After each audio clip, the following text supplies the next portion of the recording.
Thank you very much, everyone. Thank you.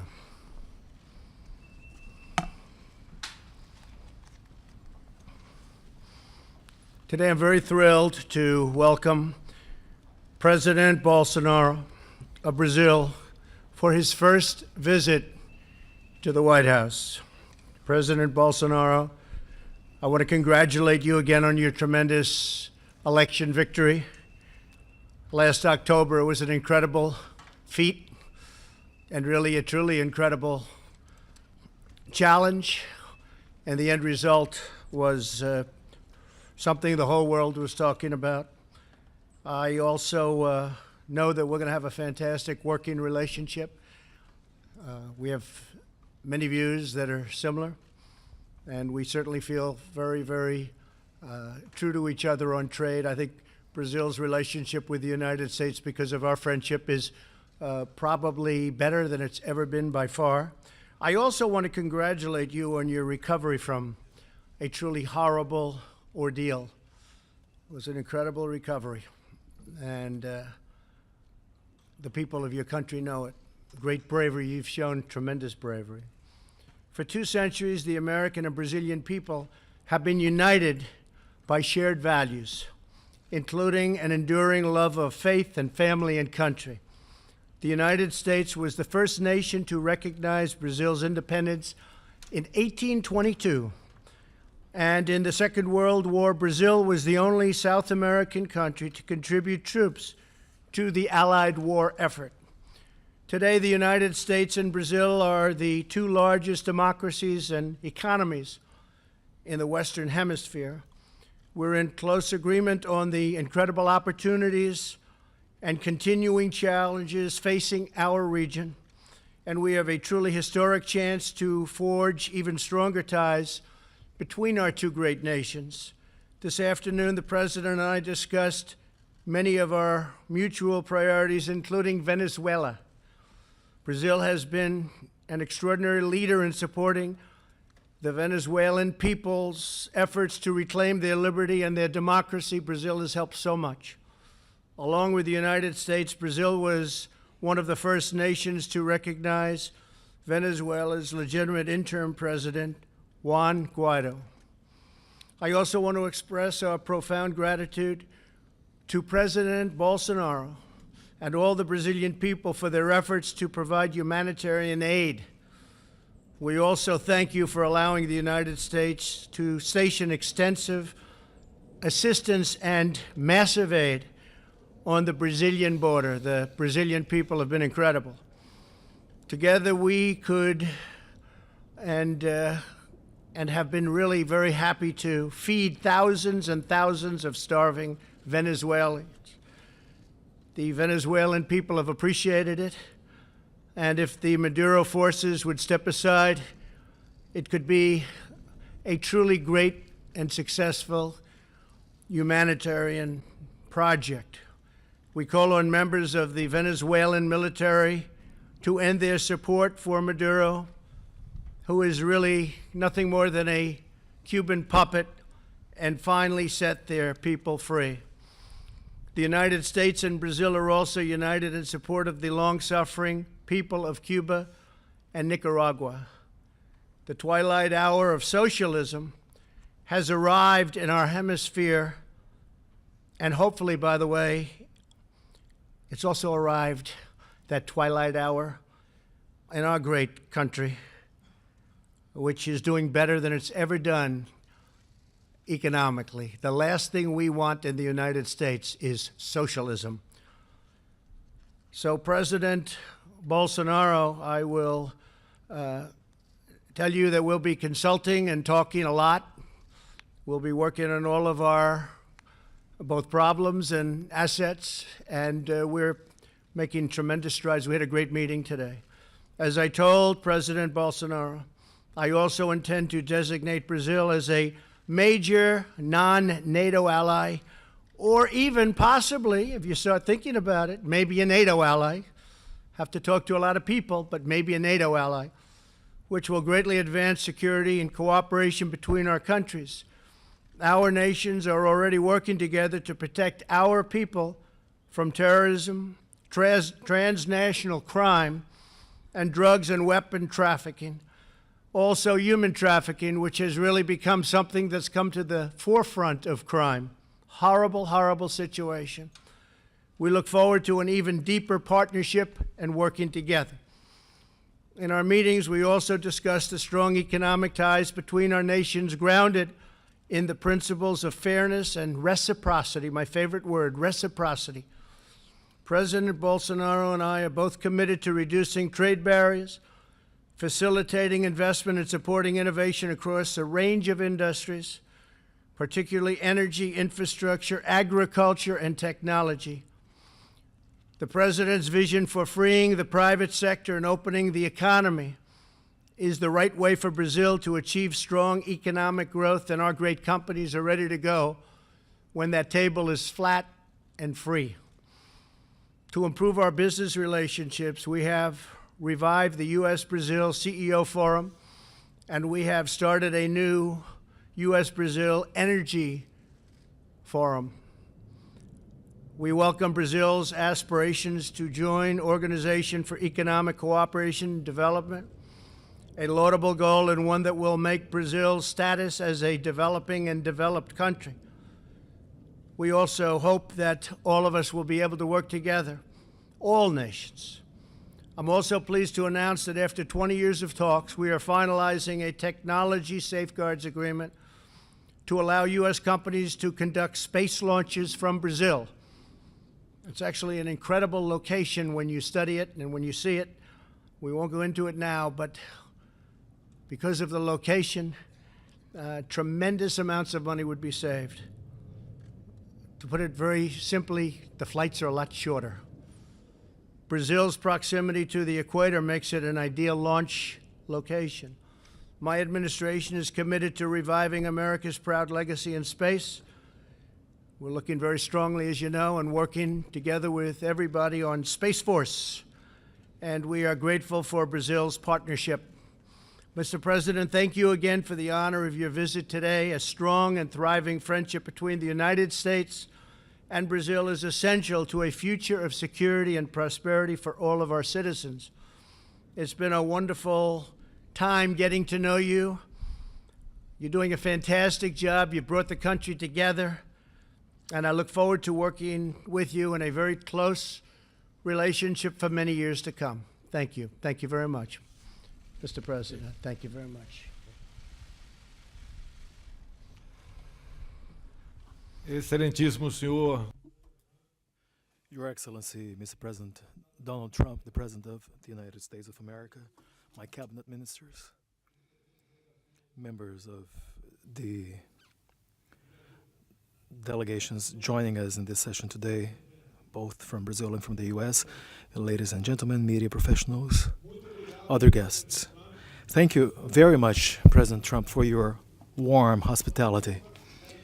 It is an honor for us to be in Washington as part of my first bilateral trip ever since I was elected president of Brazil. I would like to use the opportunity, by the way, to invite you to reciprocate this visit, because you will indeed be very welcomed by the Brazilian people at large. We do share a great deal in common.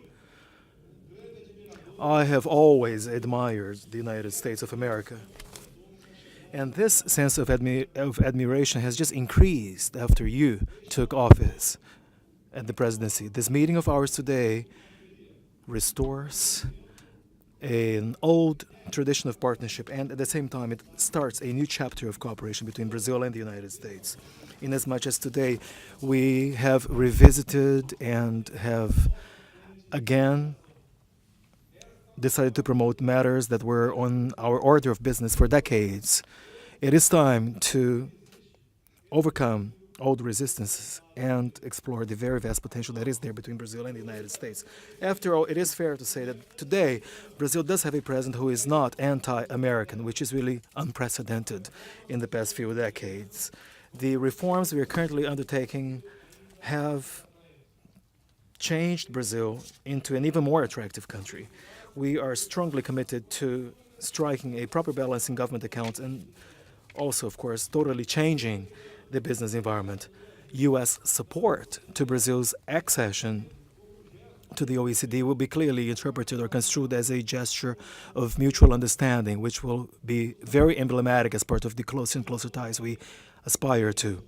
The private sectors of both countries should remain a high-profile player in our relations, and that is why we have decided to restore the CEO forum between Brazil and the U.S. We also intend to attach priority to relaunching an energy forum with an emphasis on oil, gas, and other sources of energy. The Brazilian government, as a sign of goodwill, has granted full visa exemption to U.S. nationals with a view to further encouraging tourism and business travels. On the defense and space cooperation work front, we have signed a technology safeguards agreement, which will in turn enable the Alcântara Satellite Launch Center. Military cooperation has also expanded as we seek out partnerships in the development of defense systems. Science, technology, and innovation activity can certainly be expected to take on an increasing role as part of our bilateral agenda. Hence, our proposal to launch an innovation forum between Brazil and the U.S. Efforts to tackle terrorism and organized crime is a matter of utmost urgency for our two peoples. We have decided to strengthen our bilateral security forum and do more against money laundering and drug trafficking. Re-establishing democracy in Venezuela is also a shared interest between our two administrations. The dictatorial regime in Venezuela today is part of a broader international coalition known as the Sao Paulo Forum, which nearly conquered power throughout Latin America in recent times. However, by democratic means, we were able to rid ourselves from that project in Brazil. In conclusion, may I say that Brazil and the United States stand side by side in their efforts to ensure liberties and respect to traditional family lifestyles, respect to God, our Creator, against the gender ideology or the politically correct attitudes, and against fake news. Drawing inspiration from Ronald Reagan, I wish to bring to Brazil his administration style as summarized in the following citation. People should say what the government can do and not the other way around. The United States changed in 2017 and Brazil has just started to change now in 2017. We stand together side by side to the ultimate benefit of our two nations. We want to have a great America, yes, and we also want to have a great Brazil. Once again, may I voice my admiration and recognition to President Donald Trump on this beautiful day where we seal a promising alliance between the two most promising and largest democracies in the Western Hemisphere. May God bless Brazil and may God bless the United States of America. Thank you very much, Mr. President. So we'll take a couple of questions. Roberta Rampton, please. Roberta. Reuters. Thank you. Thank you very much, Mr. President. On Venezuela, you did the tough sanctions and you sent the aid, but it seems like Maduro is no closer to leaving. And I'm wondering if you're getting worried about losing momentum, and how long are you being told that this is going to take? I'm not being told any specific time. They've been there a long time, between him and his predecessor. At some point, I would imagine things will change. But we really haven't done the really tough sanctions yet. We can do the tough sanctions, and all options are open, so we may be doing that. But we haven't done the toughest of sanctions, as you know. We've done, I would say, right down the middle. But we can go a lot tougher if we need to do that. But it's a very sad thing. We're not looking for anything other than taking care of a lot of people that are starving and dying in the streets. What's happening there is a disgrace. This was one of the wealthiest countries in the world. And all of a sudden, it's it's grief-stricken, poverty-stricken, no food, no water, no air conditioning, no anything, no power for a long time last week, no power. And that's going to break down again because it's being held together by threats. So it's very sad, Roberta, very sad to see. Okay. May I ask President Bolsonaro? President Bolsonaro, are you open to the idea of allowing a U.S. base or U.S. military personnel, a military presence in Brazil to provide support on the border with Venezuela? And is that something that you talked about with President Trump today? Yeah, we have discussed the possibility of Brazil becoming a great allied extra NATO. Recently, we requested that food was sent through Boa Vista, the capital of Roraima state, through our friends from America, so that humanitarian aid was provided to Venezuela. At this point in time, this is where we stand. So for as much as it's possible for us to do together to sort out the issue of the Venezuelan dictatorship, Brazil will be more than willing and ready to fulfill this mission and take freedom and democracy to that country, which up until recently was one of the wealthiest countries in South America. But nowadays, people are starving to death. They are suffering violence, lack of medication. It's something terrible that's going on in there. And we need to put an end to this issue, which is pervasive to the whole wide world. Mr. President, please. Boa tarde, presidente. Simone Iglesias, da Bloomberg. Hello, Simone Iglesias from Bloomberg. I would like to know if the U.S. actually have a military intervention in Venezuela, what's the position of Brazil? Well, there are a few issues that if you speak, they're no longer strategic. Therefore, these reserved issues, which may be discussed if they have not yet, will not become public, evidently.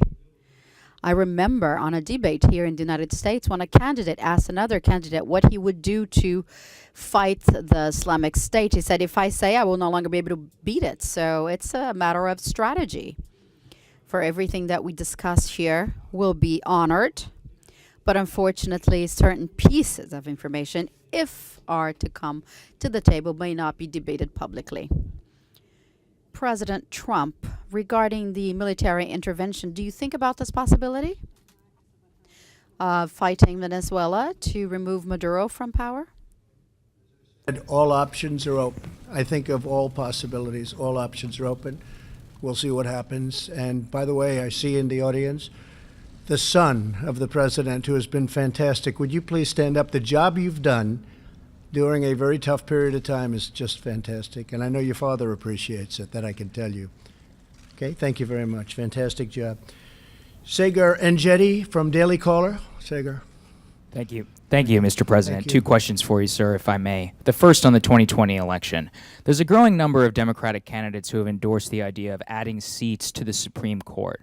Is that an idea that you would entertain in the remainder of your term or possible next term, or is that not something that you agree with? No, I wouldn't entertain that. The only reason is that they're doing that is they want to try and catch up. So if they can't catch up through the ballot box by winning an election, they want to try doing it in a different way. Now, we would have no interest in that whatsoever. It'll never happen. It won't happen, I guarantee you, it won't happen for 6 years.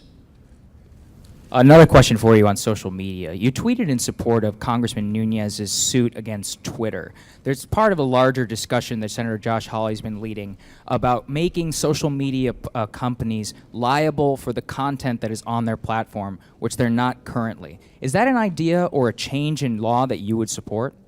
Well, we have to do something. I tell you, I have many millions of followers on Twitter, and it's different than it used to be. Things are happening, names are taken off, people aren't getting through. You've heard the same complaints. And it seems to be if they're conservative, if they're Republicans, if they're in a certain group, there's discrimination and big discrimination. I see it absolutely on Twitter and Facebook, which I have also, and others I see, but I really focus more on the one platform. And I have many different platforms. I guess we have 60 million, almost 60 million on Twitter, and if you add them all up, it's way over 100 million people. And I get to see firsthand what's going on, and it's not good. And we use the word collusion very loosely all the time.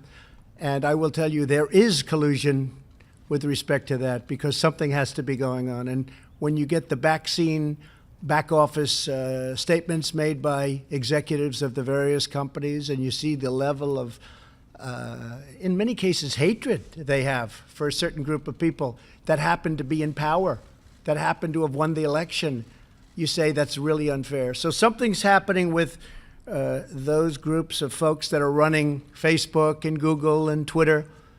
And I do think we have to get to the bottom of it. It's very fair. It's collusive, and it's very, very fair to say that we have to do something about it. And if we don't, the incredible thing is that we can win an election, and we have such a stacked deck, and that includes networks. Frankly, you look at the networks, you look at the news, you look at the newscasts. I call it fake news. I'm very proud to hear the president use the term fake news. But you look at what's happening with the networks, you look at what's happening with different shows, and it's hard to believe we win. But I'll tell you what it really shows. The people are smart. The people get it. They'll go through all of that, whatever it is they're fed, and in the end they pull the right lever. It's a very, very dangerous situation. So I agree. I think something has to be looked at very closely. Thank you, sir. President Bolsonaro, and another question on the 2020 election. If a number of the Democrats who are running to replace the president have embraced or have considered socialist ideas, you've spoken critically of that in the past. If a socialist or a candidate who embraced socialism were to replace the president, how would it affect your relations with the United States? Well, it's an internal affair. We will respect whatever the ballots tell us on 2020, but I do believe Donald Trump is going to be reelected fully.